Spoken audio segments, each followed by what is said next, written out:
So, Danny Chang, thanks very much for joining us on Keep Cardiff Live today with me and Tony. Just before we started, we were talking about YouTube, known each other nearly 30 years, and the original connection was to do with a very dubious publication. Dan, maybe you can tell us a bit more about that. I got a call from Tony Barnes, and he had got in with the Viz people, and I think that he had even suggested to the Viz people, look, you know, your magazine's fantastic. Why don't we do some animation and try and get a series away? And Billy the Fish was my first one, and that was really exciting because you felt part of the buzz because Viz had such a huge following, and then this TV series came out, and I think it was on Channel 4 initially, and it did really well. Then I think either came Roger Melly or Sid the Sexist. Roger Melly was Peter Cook doing the voices. That's right, yeah. And possibly Harry Enfield, was it Tony? I can't remember. Harry Enfield and Peter Cook in the same room together doing the voices. And I mean, that was just something to be amazed at anyway, isn't it? Those two together, you know. Oh, stunning, you know. And Roger Melly was, that was an interesting one because it was so harsh at the time, you know, the language and stuff. And then we did, hang on, it was like, not the Children in Need. What is it? It's like that big thing that Lenny used to front. Is it comedy? Yeah, the comedy. The Red Nose thing? You know, what is it? Not the Red Nose thing? Yeah. Yeah, Red Nose thing. Red Nose. Yeah, and, Red Nose thing. And we did a special one with Roger Melly sort of answering questions with Lenny Henry. And I'd never seen that. And that, you know, that was really good. And that gives you instant credibility. All of a sudden I was credible because, like, you know, I'm working on this stuff. And of course later I went on to work with Lenny Henry on the Oscar nominated Famous Fred, which we were nominated for a BAFTA for. And that was a good period of my life, you know, hooking up with Lenny and writing songs for the show and stuff and working with him. So it's amazing how things start off. You start off with Tony Barnes, then you get the Viz stuff, and then once you've got a profile, people start calling you, who did that? And then, you know, your industry starts then, you know? So Lenny Henry, I've never met him, but I know someone who knows him because Lenny Henry recently, I think, completed his PhD, if I'm right saying that. And a friend of mine also did his PhD with him, and he just said, well, you know, what an absolutely lovely, unassuming, funny guy, you know, just a nice guy, you know. So nice. Yeah, and he loves talking about music. When we went for whenever we went for dinner or stuff like that, you know, he was always talking about music, and he wasn't bothered about the star thing.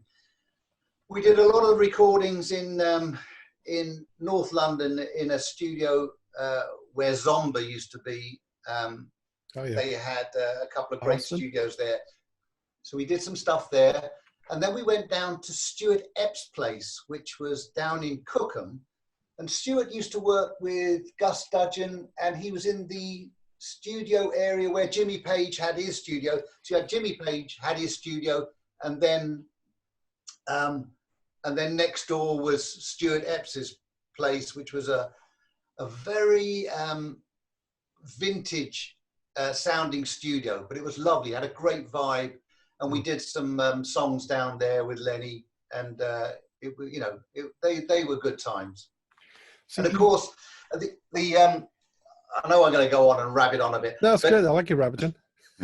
When so when we were sort of nominated for the BAFTA, and the film was nominated for the Oscars, right? So I went to the BAFTAs because I wasn't personally nominated for the Oscars.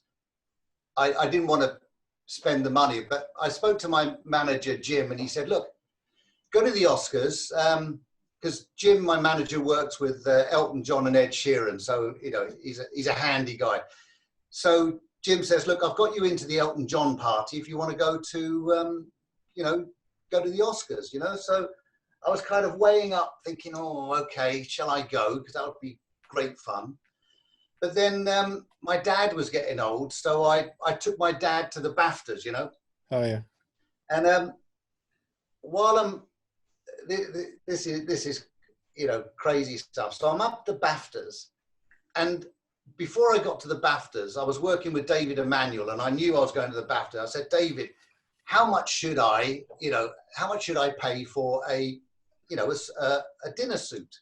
Because I'd never really bought a dinner suit before.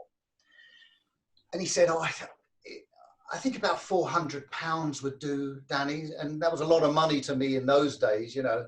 A lot of money to and me so now. I then, you know, I bounced around Cardiff looking for a dress suit around about 400 quid. And I could only find one for 200 quid, you know, and I'm going like, oh no, I want to spend £400, you know. But I bought this £200 suit. And then we arrive at the Albert Hall, and I'm walking down the red carpet, and there's always people outside, and the paparazzi are there. Absolutely no photographs being taken of me at all. And then behind me is Alan Rickman, God rest his soul. And, you know, there's a pile of photographs being taken of him. So, you know, I get into the Albert Hall, and they show me to the table and stuff and reception. And I'm walking around, and I bump into Michael Caine, and I'm looking at his suit, and I'm looking at my polyester pile of crap, and I'm looking at his suit and thinking, oh my God, that is a suit. And then I looked over, and sitting on her own was one of the Bond girls, Ursula Andress. And I was kind of thinking, oh God, you know, I've always fancied her, you know, ever since the Bond films. I thought, oh, should I go and, you know, let her know who I am? But I didn't have the balls to do that. But the biggest leveler, because I'm feeling pumped up, you know, I'm walking around, I'm at the Albert Hall, seeing all these celebrities and having chats to various of them, being introduced to fantastic people. And then at the end of the night, when everyone's like had a good few drinks, the paparazzi go round to the back of the Albert Hall, and as celebs are falling out, they're looking for someone coming out with the wrong wife or, you know, massively drunk or whatever. And as I came out the back door, there's this surge of photographers. And then I hear someone at the back say, oh, don't worry, it's nobody. And I thought, okay, that's what my life is at the moment. But all good fun. Yeah, what a great series of recollections there going off Viz magazine, you know. We know you. You're sitting in your new studio now, which looks beautiful, by the way, which we'll talk about in a bit. It looks absolutely gorgeous. The Grain Store, I think, in Carmarthenshire. And Danny, you I mean, I know you a little bit as a kind of a musician, songwriter, producer, I suppose. You've always had a studio as long as I kind of known you, really. But you did start off playing in bands. I mean, Nigel isn't with us today, Nigel Foyle, but because you spent a lot of time working with Nigel, I think you got signed up for a record deal. I think you played Reading, this kind of stuff. Am I right in thinking that? You had big festivals and gigs? Yes. Prior to Nigel, I'd been in a punk band, and I'd done the London pub circuit with a band called Dozy. So, you know, I wanted to be a rock star. That's the only thing I ever wanted to be, was a rock star. But, you know, when you keep going up to London back and forth, you know, 3 nights a week, and I was keeping a day job going to supplement everything, you know, everyone gets worn down, you know, and when you play London, you're normally supplementing it because no one pays you up there. So I think we were just worn out, and the band split up, but I just, you know, knew that I had to put a new band together. So I was down Clanharan Rugby Club watching a band, and Nigel's band was there. I think it was Graffiti. I think it was you know, I didn't particularly like the band, but I liked Nigel. You know, he had the image. But I think for the encore, they did I've Got the Music in Me by Kiki D, and there's some really big notes there. Yeah. And he pulled it off, and I thought, oh God, I really like that guy. And but I didn't get to talk to him after the gig, and so I put an advert in the Echo saying I'd heard his name was Nigel, and I said wanted vocalists like Nigel from this band. You know, could someone, you know, could you get in touch or whatever? And his friend said, you know, Nigel, have you seen this advert in the Echo? It's you. This guy's asking for you. So he rang me up, and then we started our partnership together, which, you know, we've had an up and down relationship because we met each other when, you know, when we were young, and he was a prolific songwriter. So when we finally signed to Magnet, he couldn't stop writing, and my ego was shattered. I couldn't keep up with him, and it's one of those things that, you know, was frightening me. Instead of, I wasn't of the age where I was inspired by it. I was, you know, I was scared of it. But you know, he and I got on really well, and he was like, you know, he's one of my best friends. And then the demise of, we only had that recording contract for 1 year, and we played Was this Reading Just Good Festival. Friends? Was that Just Good Friends? Yeah. That's it. And we played Reading Festival in 1982. What was that like? I've seen some pictures. Well, I mean, you imagine it was great. I don't know. It's okay. It is fantastic, but we're the opening act, right? Now, years ago, there was a tour manager called Ray Davis, who's tour manager for Sassafras. Okay. And this guy was something to do with the Marquee. He was part of an agency, and I think in those days it was the Marquee that ran, that ran the festival or something like that. So one night we're with Ray, and he says, and it's an evening, and he said, I can get you on Reading Festival, but we have to go now and seal the deal. And we have to be up there before 10 o'clock. So it's like this mad rush up to London. I've got my Ford Capri, my brown Ford Capri. Very and nice. So Nigel, myself, and Ray went up there, got to the Marquee, went to a pub. He did the deal. And so we came back home. But it was a bit panicky because we were scared of the deadline. And then we played Reading Festival, but we, typical boys from Wales, we didn't know that there was accommodation for us. So we got there on the Friday night. We're opening up on Saturday. We got there on the Friday night, Budgie are headlining, and we're walking around and picking up the vibe.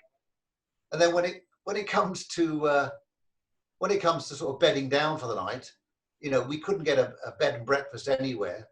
So the three of us slept in my Ford Capri, not knowing that there was accommodation for us. It was just Brilliant. Ridiculous. I And the other thing can't imagine that, actually. It was. I'm trying to think which way around you would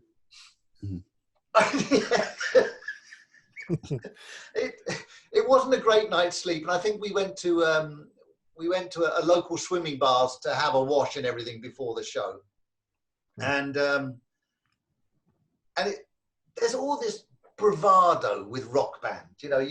We were backstage, and there's Tigers of Pantang and all these big rock bands, and they're all walking around puffed up in hair and hi, oh yeah, I saw you in the States when we were touring, and there's all this kind of it is Spinal Tap-ish, and there's kind of us, my keyboard stand was made of piping that a plumber had put together for me. There was extension leads, plugs that we took that were strewn across the stage. We were so unprofessional, but we had a great time. And from then, we then got the deal with Magnet. Who was in the band then? Was Dave Durnley involved then? Am I right in thinking it? Was that late? Oh, Dave Durnley, of course. Yeah. Dave Durnley was on guitar. Dave always looked like a rock star. He still does. He just looks like an aged, hanging rock star. So he looked terrific. He's born looking that way. We had the big man. Sorry, what was that, Steve? He was born looking that way, wasn't he, Dave? He was, yeah. And then we had the big man, David Watkins on drums. Yeah. And I think a week before the festival date, our original bass player dropped out, couldn't make it. So we had a rehearsal with Tafe Ball. Do you know Tafe Ball? Yeah. Only by name and reputation.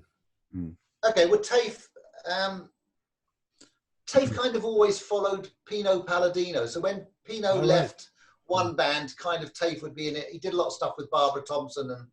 And oh my God, he's a fantastic bass player. But he can charm the women. It's like women seem to flock round Tafe Ball. Going too far now. You know, it's like you just can't get a look in. And, you know, and of course, all of us are always looking for women. Looking for women. Yeah. But so it was, we got away with it by the skin of our teeth. And we did a version of You Really Got Me. And that went on the Live at Reading album. So they put that track on. Now, if you listen to the whole album, after all the tracks, there's this massive applause. After our track, it's like, and they fade it out really quickly. I think I had that album, you know. Was it, am I right? Is that the one with Rory Gallagher on it? Is that the right album? I can't remember. It's ages since I've seen it. Yeah. Well, I think I've lost it now. I've lost it in lots of ways, as you should probably know. But so then you went on to have a deal. Did Pete Morgan get involved with you in something at one stage? The bass player, Pete Morgan? Am I thinking of someone else? No, what we did was, here's another story. It's always back to egos and where you are in your life. Nigel and I had always produced our demos, right? We were fairly good producers. We love producing. We've done a lot of acts as well. And when we were going up to record the single one night, and we were going to Ridge Farm, the record company rang up the night before and said, well, we got Pete Hammond producing. Pete Hammond had done the Bell Stars, but he did, I think this is the Stockaker and Waterman connection. He had done all the 12-inch remixes of, Kylie and all those things. So he was a great producer for the 80s. And my tenuous connection to Mike Stock was a year ahead of me in school. We were both in the same school together. And then friends of mine went on to play with Mike. But so I've now got the phone call from Magnet saying, well, you know, you and Nigel aren't producing. It's going to be this guy, Pete Hammond. So that was a kick. And then we got to Ridge Farm. Ridge Farm's a beautiful studio. And we met with Pete Hammond on the morning of the session. And I went into this long spiel with Pete Hammond. I said, look, you know, production's about the emotion of the connection to the music and the arrangements and the stuff like that. And I did this big spiel of, you know, why Nigel and I should be producing it and not him. And he said, he was really gracious. He said, yeah, you know, it's okay, but just come on, just have a little listen. And he brought an arranger with him. And you know, we've looked at the track one night, and we think it should open like this. And this arranger put like a couple of chords down, and it sounded fantastic. And for the rest of the session, I just shut my mouth. And it's like, I mean, these are all things that you learn. You know, it's like, you know, you have that bravado as an aspiring young musician, but you meet so many people who then become your mentors and have been in the business for years, and you've just got to learn from them. And that's, you know, from that point on, I then did more listening than talking. Yeah, which is normally quite a good thing. I don't get the option in my house, but that's another story, you know. I think I'm right in saying you started off in kind of like you early on. You know your production stuff. Was it Cottage Industry or something like this you had going in Penarth, Dan, something like that? I started my own label. Yeah. I was managed at the time by Olaf Wiper, and Nigel was managed by Olaf as well. Olaf Wiper is an old-fashioned industry guy. He was like one of the directors of CBS at one stage. Then Cube Records, He managed the guys that did Einstein A Go Go. Can't remember the names. Oh yeah.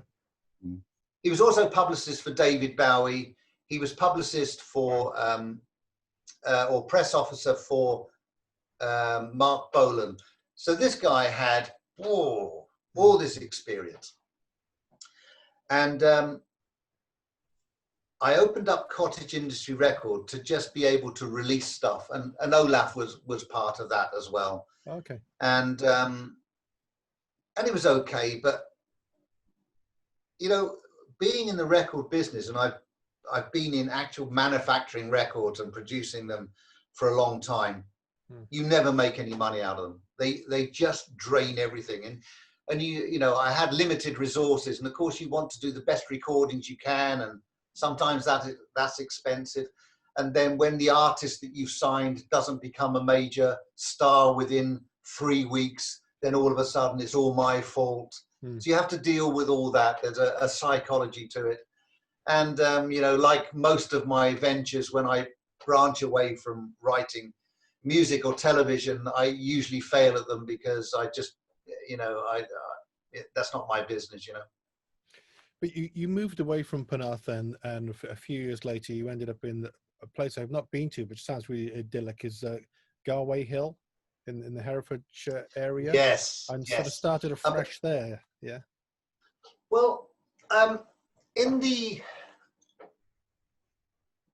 there's a period in your there's a period in your business, right, where everything you touch turns to gold. You know, when you've been working at a business a long time, and there's kind of like a 10-year period of getting to the point when you're at the top of the game. Then there's that 10-year period where everything just goes right. And then there's this long slide down, which is where I found myself. So in my heyday, when my television career took off, I had so much work on, and it was all animation work, that I then took on a couple of other composers. Colin Edwards was one. Rob Reed's done some great stuff for me. And so, you know, for me to keep up with the output, I had to bring other people in, and they did brilliant work for me. And then the money rolls in. And when the money rolls in, if you've had a couple of successful shows, it rolls in all in 1 or 2 years. So I went from earning very little, and I've come from a modest background, to all of a sudden earning 350,000 a year for over a 3 or 4 year period. So with no experience with dealing with money of that size, it comes in, you look at 350,000, it's in your bank account. You know, any intelligent person would look at that £350,000 and say, 50% of that has got to go to tax, you know, and all the other stuff, right? But no, you know, you look at the money, you think, oh, you know, I can do other things with it. I can, you know, I can get tax relief, and you build up this picture that somehow you can keep all that money. So over a 3 or 4 year period, I did everything stupidly that wasn't my core business. I'm a composer, but I wanted to make films. I wanted to run a record label. I hired people to do things that weren't particularly good, but I was just obsessed with like earning this money and trying to become this like business mogul or magnate or whatever. And it came crashing down. And when it came crashing down, it happened so quickly. You know, I'm in a big house overlooking the sea, and within 9 months, I was almost homeless. And I couldn't keep up with the debt. At one point, I owed £1 million. The one great thing about the bank is that the more you borrow, the more the bank will lend you.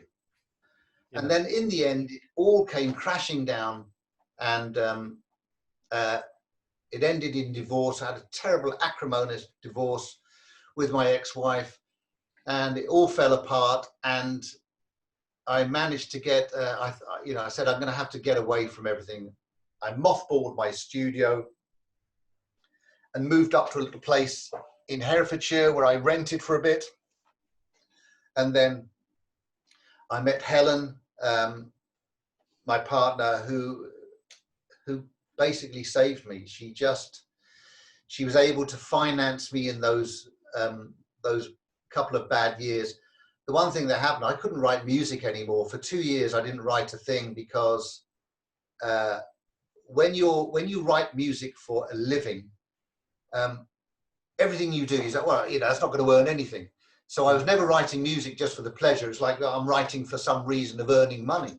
And I fell into this real deep depression. And then we moved to Garway Hill, a lovely little cottage, and we set up a new studio. And then I sat down and I wrote music just for writing music's sake. And I formed a little band within the village. And then I drafted in Nigel to come and front it. It was a band called There Was a Crooked Man.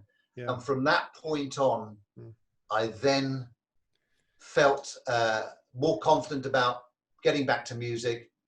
When you're confident, then a couple of other, TV jobs came in, and then it all took off again. Not as big as it was, but in a more sensible way.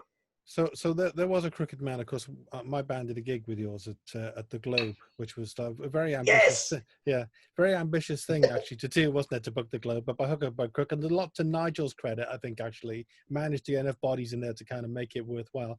So we did this gig together at the Globe, and I was trying to think what genre I would put it in, but in a way it sort of doesn't matter because it was sort of very idiosyncratic. Going back to what you said about writing stuff that you kind of just wanted to write.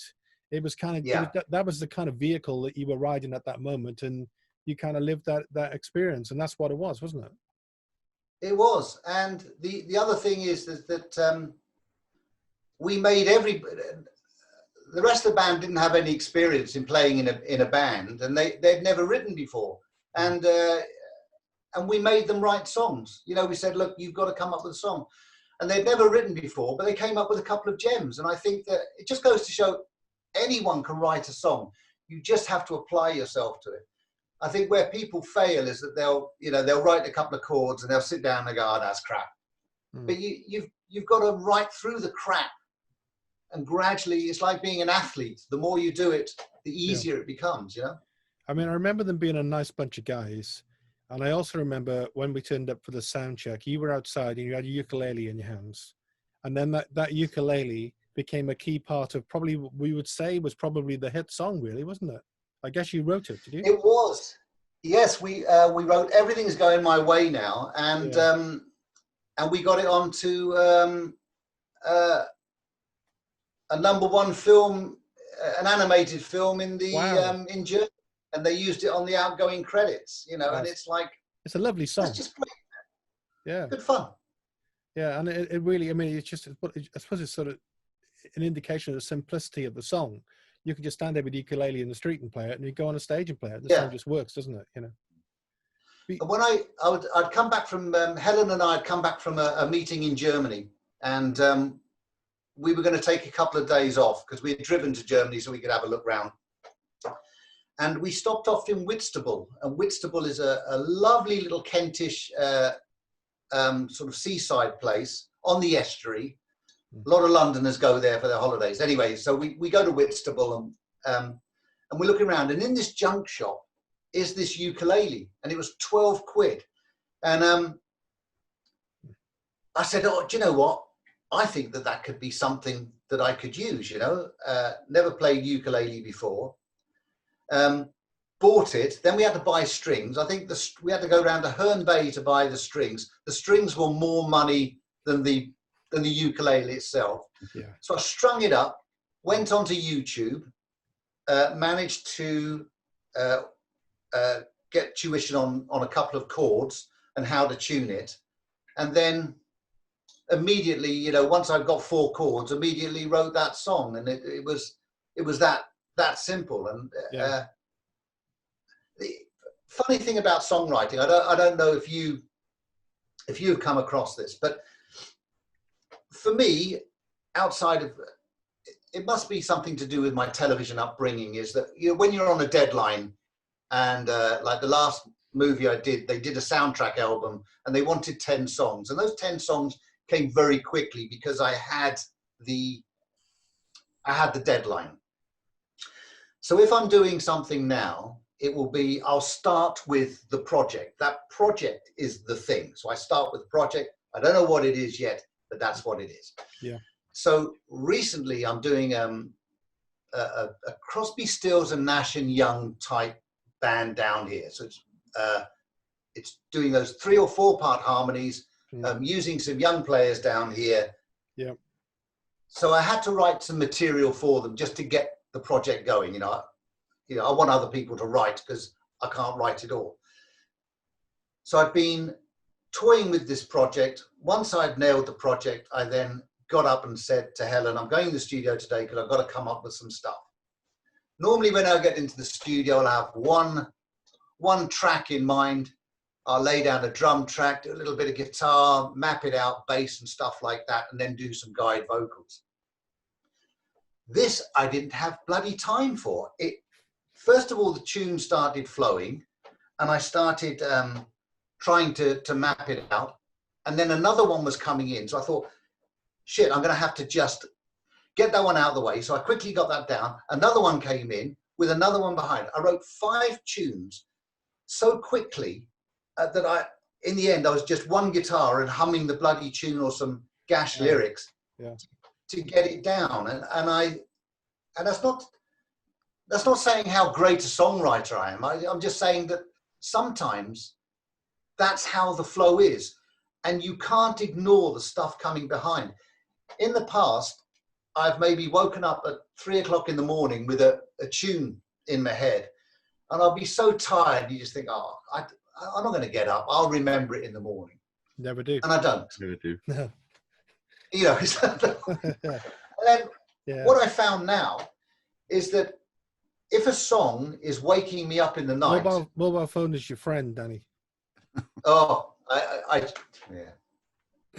The thing is, we got very little signal down here. But yeah, no, but just like record a few notes or something, you know. Yes. Yeah. It's really, I should do something like that. Have something ready for me. But now I get up no matter what time, because I find that if a song is being given to me, and however you think, you know, where a song comes from, you know, that if it's being given to me, it's going to be bloody disrespectful for me to ignore it. So whatever happens now, I always come in and put the song down immediately. I find with the songwriting, it's normally when you're in the shower. If you're in the shower and you think of some lyrics, you think, when I get out the shower and I've dried and get dressed, I'll write that down. And you get out the shower and you do all that, and then 2 hours later, you think, I can't remember anything that happened. Yeah. I know it's really annoying, and I've just learned that from experience. What I think is interesting about you and the way you work is, and you kind of identified it, and I don't know whether you actually generally you seem to have that awareness of how you do things, which is unusual actually in a lot of most human beings, I think. But you're talking about how you have this thing, and that's the thing, you know. And like I say, you know, with the there was a crooked man, that was a particular thing, but then you left that thing and then moved on to another thing, and another thing you're working on that is totally different, you know. I suppose it's like you were almost the handle, you know, the hooks, I suppose, that you hang the stuff on. Is that the way it works? Well, that's how it feels. Now, coming back to Nigel. So Nigel and I hadn't worked with each other for years, apart from There Was a Crooked Man. And of course, that's where I got back in touch with Nigel. And then I started to put this progressive rock band together called the Kentish Spires. Yes. Now, you look at, you know, I always look at how the business is doing and how can I shoehorn into that business. Now, the progressive rock business is basically musicians who try to be as clever as anything, and a lot of the bands sound like Yes, or they sound like Genesis, and they're too technical. So I looked at the Canterbury scene, And, you know, because I lived in Kent, so I remember bands like Caravan and Matching Mole and people like Camel, that sort of ilk. And they're really tuneful. Not only are they tuneful, they're eccentric. They're eccentric English people or eccentric British people. And I love that. I love, you know, they can write about anything, you know, you can pop Van de Graaff Generator in that same, you know, these are mad, bonkers people who are not saying how brilliant they are musically. They're saying that, you know, this is the things that are mostly attached to them. So I looked at those acts, and there aren't many acts like that in the progressive rock. And I thought, okay, I'm going to start a band, and I'm going to have a female singer. So it's very much like, there was a band called Affinity years ago, or Curved Air. So you have this iconic singer. Mm-hmm. So I'd met this vocalist, Lucy Vox, when I recorded the album by Thunderstick. Thunderstick was the drummer in Samson, and he was in Iron Maiden for a day or something, I don't know, but he's quite iconic. Used to wear a gimp mask and was on the covers of The Enemy and Melody Maker and stuff like that. But he's a very self-absorbed person and very narcissistic. And when he came to record the album at our place in Garway Hill, he wasn't a giver. He wanted all the attention, and I brought Lucy in to sing for him, and he really liked Lucy's voice and everything, but he was too much about himself, and then he ended up getting rid of her, and you know, because she had too much attention. People were saying, "My God, what a brilliant voice," instead of, "Oh my God, there's that fat guy in a mask who used to be in Samson and Iron Maiden." Toss of a coin.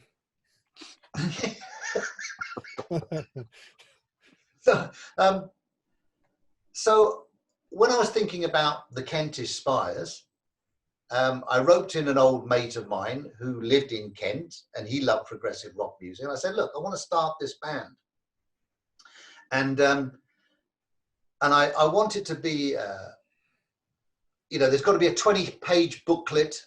It's got to have some kind of theme. So each album cover is going to have a similar album cover. So you relate to it straight away. You understand the marketing, and then you talk about how you recorded the album, what mics you use, all the things the progressive audiences love. And we recorded 2 albums and had fantastic responses to them. We sold on Bandcamp. We wouldn't put anything on iTunes. We wouldn't put anything on Spotify because we wanted the money back. You know, we'd invested several thousand, and we sold about 1,000 copies. Now, 1,000 copies for an unknown band, that ain't bad, you know, and it subsidized what we were doing. But unfortunately, like with anything, the singer, Lucy, God bless her, she's a fantastic vocalist. She just started believing in the press. And then she became, you know, her kind of ego grew. And it was getting problematic for us. So we'd come back, we'd done a festival in France, and I said to the rest of the guys, "She's going to have to go." So we voted on it, and 2 of us wanted her gone, 1 wanted her to stay, and 1 abstained. And of course, that guy abstaining meant that, you know, she had to go. And we had several dates lined up, but I didn't. There wasn't any point in finishing off the dates with her, because it's not doing our future any good. So God bless Nigel. I rang him up and I said, "Nigel, we've got a gig next week." And we didn't even have a proper rehearsal. And then we went out and did a gig. And how did he learn all that so quick? Well, he did a bit with, he had a discrete computer, discrete screen. Yeah. That he could view. But you know what? That shows how bloody strong he is, because we got hammered in the press. We got hammered, in the prog rock I'll press. be honest, You know, it's like, oh, I did see some of that, and it was quite vindictive, wasn't it? It was quite kind oh of spiteful yes. stuff, you know. Yeah, how dare you, sort of thing, you know. And it's like, oh, Nigel's not as good as the female vocalist. Yeah. It'll be the end of them and stuff like that. And but you have to be detached from everything.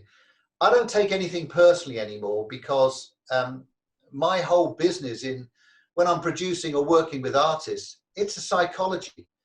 So you have to understand why people are saying things, and why, why are they being so vindictive? It's about them. All we were doing was like, well, we got a gig, we're going to have a go. So now that we're working on the third album, it will mean that Nigel can now put his own stamp on it. Yeah. And, we've had a good period of time away. And for me, that's the challenge. It's the challenge to make another fantastic album and hope that it does better, So Nigel's got that absolutely operatic type range. He's got a fantastically high voice if needed, hasn't he? His range is phenomenal. He can carry that stuff off like probably not many others, I would have thought. Yeah, he's very theatrical. And the one thing I love about Nigel's voice, right, is it will split people's view. They either hate it or they think it's magnificent. Yeah. And I've always thought it was magnificent. I love the theatrics of it. And when you're talking about an eccentric progressive rock band, then, his voice is perfect for it. And, yes, I want to get him back writing again and doing the stuff, because I cannot tell you how prolific he was in the early days. It was frightening. He was writing so much. But once you come away from the business for a few years, because he ran a successful media company, and and of course his living was great, and then the hunger of the music possibly waned a bit, but now he's got the hunger back, which is exciting. Is he still working for that? Is he working in printing now? Is that right? Is he still doing that? No, he's retired now. Okay, and he retired just at the right time. Great. So that he could take up the thing of the vocalist. But of course, then bloody the COVID thing happened, and then yeah. Well, when we were talking about that a little bit earlier on, we'll maybe come back to that. Just to say one story, Danny, while you're there, which I doubt you remember this. It must have been 1982. I think it was the Welsh Band Rock Festival, which was at top rank at that time. And I think you were playing in Singapore. I think you were playing with Singapore. Would that be right? Was it you? Was it Singapore? Yeah. Yes. So you're either in the heat or in the final, and some drunken maniac in the audience. I'm not sure whether it was you or whether it was Nigel, but they got a top of a snare drum, and they're taking all of the bit in the middle there, and they were hanging it over somebody's head in the band, and I came up and dragged him off. And they must have thought I was a security guy or something. That's not fair, doing that to the band, Do you have any recollection of that at all? That was a hell of a long time ago. I still remember that, yeah. Because what was the band you were in? At the time, it would have been maybe, oh my God, which band? What band would it have been? That's a good question. May have been a band with a ridiculous name at the time. Might have been Mr. Middleton's Garden Band at the time. Right, okay. 38 years ago, yeah. But were you ever in the Key? Were you in the Key Club? Glee Club, yeah. Yeah. That was a good band with Nick Murcott on drums. Nick Murcott, yeah. He's an excellent drummer. He was the only drummer I've ever worked with. He used to charge me to play. Well, yeah. I thought Nick Murcott was a fabulous drummer. I did. Oh yeah, absolutely fantastic. Yeah. He was, and I liked him as a person. But we're doing a radio show, a live radio show in BBC Wales. I don't know. They used to put it something like the Orange Box or something. Yeah. They used to put it on a Saturday morning. Yeah, Rob Brydon was it? I think maybe, and Alan Thompson. Oh, okay. I think so. Okay, so so I'm working with a band called Paul Weston, who since Oh yeah, no, yeah. departed. I liked Paul. He was a funny bloke and a great songwriter. I did like him. So Nice voice. I was producing him at the time and putting the tracks together. And we were going to rehearse Friday night, the night before the show, because we're playing live on radio. It's always nerve-wracking playing live. Yeah. And Nick Murcott, we get a call from Nick Murcott, and he's up in London, and he's producing a band up there. And he said, "Listen," he said, "I can't make rehearsals.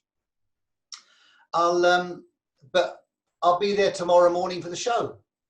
And I said, "Nick, that can't happen." I said, "You either come down and rehearse, or you stay in London, and I'll get a dep." And he said, No. He said, "Don't worry about it. I'll be there for the show. You know, I know the track." And I said, "No, Nick, you stay in London and produce, or you come back and you rehearse." And he said, "Well, I've got to stay up here." And I said, "Well, that's fine. You're not coming down tomorrow. You're not playing with us." And of course, I get off the phone. Several things that I've learned, right? I'm never going to be held ransom when something's in the book and we've all arranged it. I'm not going to be held ransom by a player, no matter how great they are, because, you know, they let you down once, they're going to let you down all the time. And this business is hard enough anyway. And even today, I live by it. You know, it's like, this business is tough. And if you want to stay in it, you have got to be professional and fulfill. And if you can't fulfill, you find someone to fill your place that's of your same caliber, but you don't mess up what we're doing.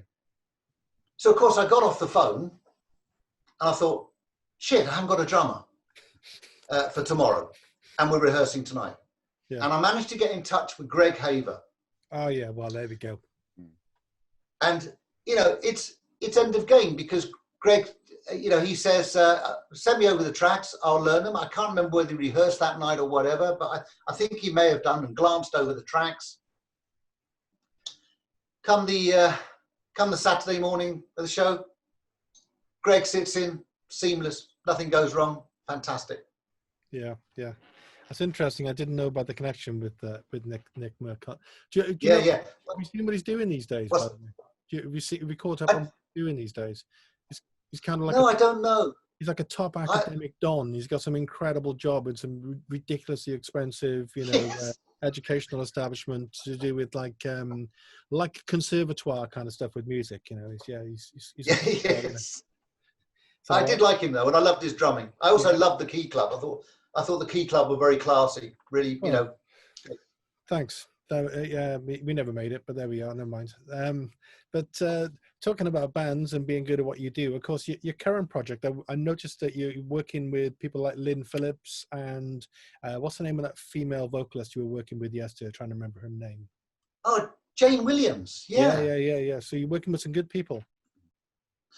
I am. I'm. One of the things that's a good time frame at the moment is that a lot of the major artists aren't recording at the moment, you know, because there's no point. Which means that they're not even looking at the moment sort of like hard for material for their new albums, because they put their new albums on the back burner, you know, or they may be working on them kind of remotely. So my brother wrote this song, and he wrote it about 4 years ago. And it's a really good song. And I started to sort of like demo it up and got in some good players. And I've now got two artists that I'm pitching it to. One is a male and one is a female. And I got Lynn in to do the male vocal. I'd never worked with Lynn before. And although I'd known him, you know, tentatively, you know, years ago, I was never sort of like familiar with his work and stuff. And it was Pete Matheson, because I've been working with Pete Matheson, and Pete and I are doing a project together, and I was scouting for a vocalist, and he said, well, you know, Lynn could be good for this. So I got Lynn in, and luckily he was down in West Wales at the time. Oh my God, he's got this massive voice. Yeah. It's like, it fills the track, and it's like, it's fantastic. It's almost a cross between, I don't know, it's like Rod Stewart, Tina Turner, a little bit of Morty thrown in. Unbelievable. Yeah. And so he did the track, the male version. Then I sent it over to Jane. I said, you know, I need to do the female version. And she said, you know, it's in G. I can do it in G, but I'd rather it, you know, it go up a key. So we took it up to B flat because the vocalist is going to sell that song, right? Whoever you get, when you're pitching to a major artist, your vocalist is key to everything.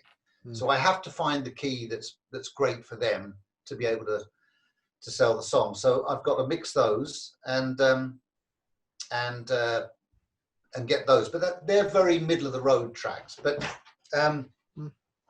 the other thing that I wanted to do is that I found that I'm a kind of Radio 2 type producer now. So that all those legacy artists and the middle of the road artists or the country artists, folk artists, I am perfect for. You know, I love that, working with real musicians and miking real things up. Yeah. But the money is still in pop music. But of course, pop culture, it's a youth culture.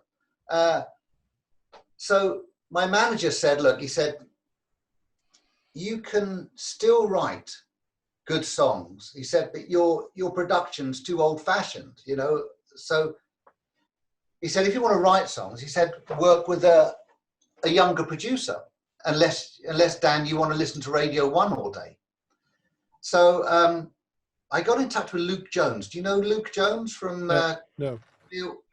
Clearwater Music? I think he used to be part of Warwick Hall. Not ring a bell? No. Oh, okay. Yeah. Yeah. Right. Luke was a DJ, so he understands beats. He also listens to Radio 1, and he is really very professional and always comes back.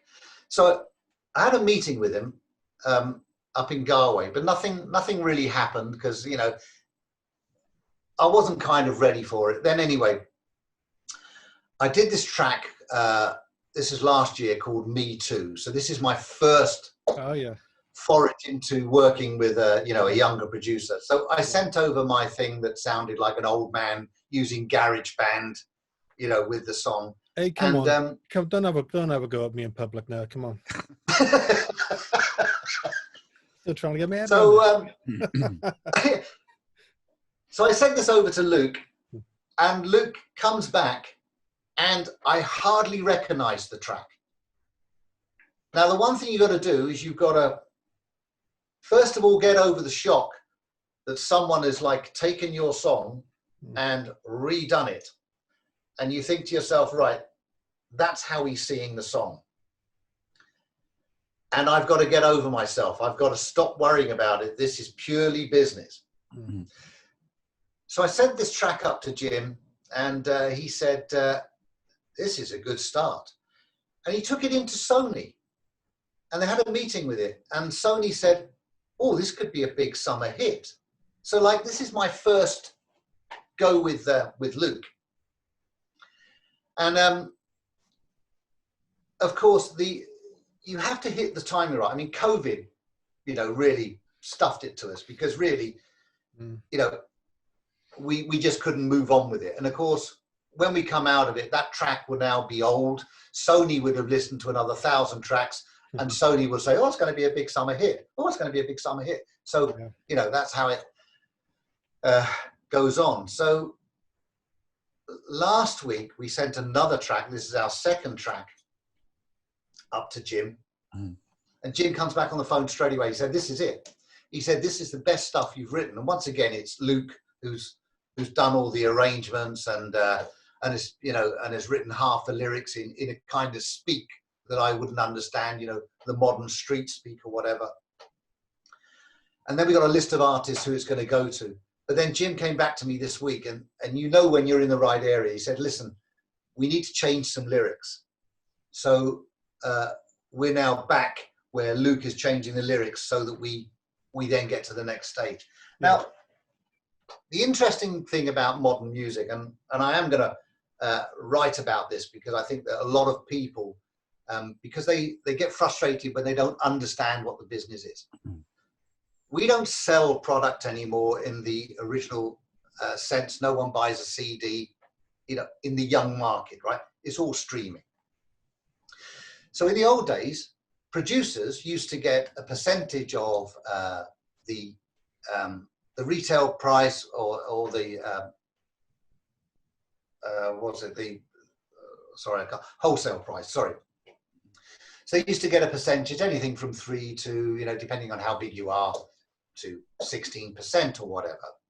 Well, that doesn't happen now. So you start with a song, and this is where songwriters have to understand. You start with a song. The song goes to someone who's going to want to publish it, because the artists that they want to push it to are published by them.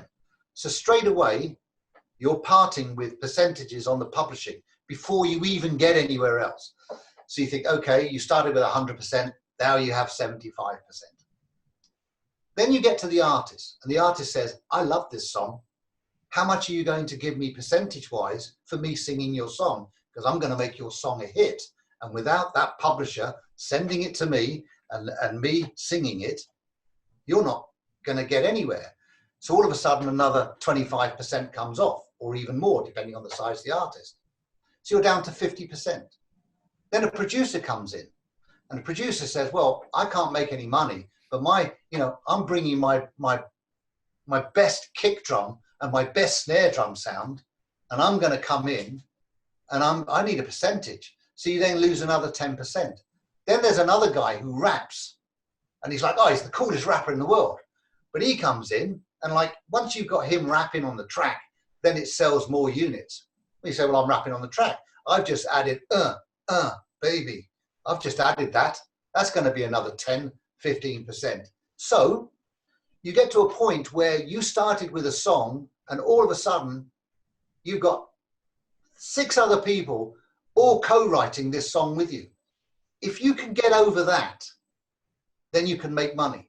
But a lot of songwriters can't get that through their head. They'll say, but this is my song. What are you doing? But once you detach yourself, and if you get 2 hits, then the industry comes to you, say, have you got any more tracks? And that's when you start to really take off. But in all fairness, my pop writing career was dead and buried until Jim suggested I work with a producer, until I met Luke and worked Luke. So Luke has been a breath of fresh air. So you've got publishing deals now, though, have you, Danny, still? Yeah? No, I'm completely publishing free, which allows me to be able to, work out, okay, you've got... When I was signed to Zomba, as a writer for 6 or 7 years, and I had about six covers with them. Never really made a fortune, but I had 6 artists cover my track. And then I started getting a lot of TV work myself, but of course Zomba were taking 50% of that. Oh yeah. So they were paying me in advance, but then I started earning more money, and I didn't need the advance anymore. So Jim, my manager now, who was at he was at Rocket Records, and he then came to Zomba, and then left Zomba to go and work with Elton John full time. And he then got me out of my contract with Zomba, and he then has been my business manager 30 odd years, and a huge mentor to me. Yeah, well, that's gold dust, isn't it, to have somebody like that working with you. Couple of quick questions for you then. Is there any point in having a publishing deal these days? If that publishing deal, if that publisher is actively working your stuff, and you have a great meeting with them, and they pay you something, that they say, okay, we're going to advance you a couple of £1,000 so that you can then concentrate on your writing. With Zomba, I had to present them with 10 killer songs a year, which meant that if I wrote 40, they would then pick the songs that they wanted. So that was quite good. Also, I had a reversal, so that if they didn't, suppose I wrote a track and they didn't get a cover in it for, a cover on it for 18 months to 2 years, I could then get the publishing back and then work it myself, or at least the publishing would be free. You just have to weigh it up. I mean, I know some people have got publishing deals and they're doing very well. For me, I just prefer to stay publishing free and then assign rights whenever I feel like it, and if someone's got a good in for me,